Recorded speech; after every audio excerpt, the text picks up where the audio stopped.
Hello, Pastor Adam here from the Mission. I wonder where were you on the 3rd of July 1994?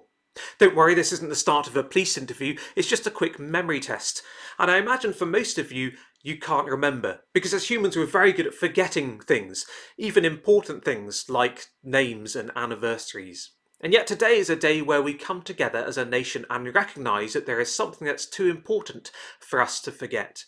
We come together to remember those who laid down their lives for our good in the past. And we remember those who continue to suffer the consequences of war. We will remember them, lest we forget. And as we come together to remember them today, I'm thankful that there's a God in heaven who never forgets about people. There's a God in heaven who knows the names of all of those people who laid down their lives in the past. He knows what was going through their minds in their final moments and what they suffered.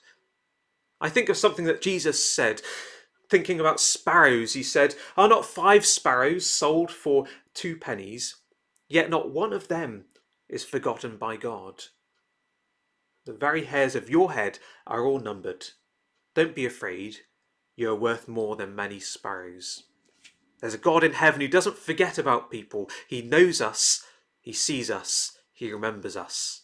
And at the heart of that remembrance is a man laying down his life for us. Not a soldier in war, but Jesus Christ, God the Son, who came down into this world for the good of people like us who failed to live as we should have done, who don't deserve to enjoy life with God.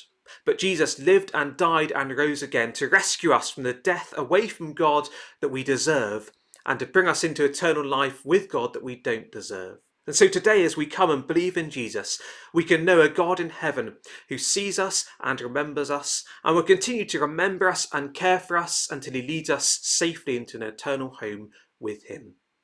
Today, on this Remembrance Day, we remember those who laid down their lives in the past, lest we forget.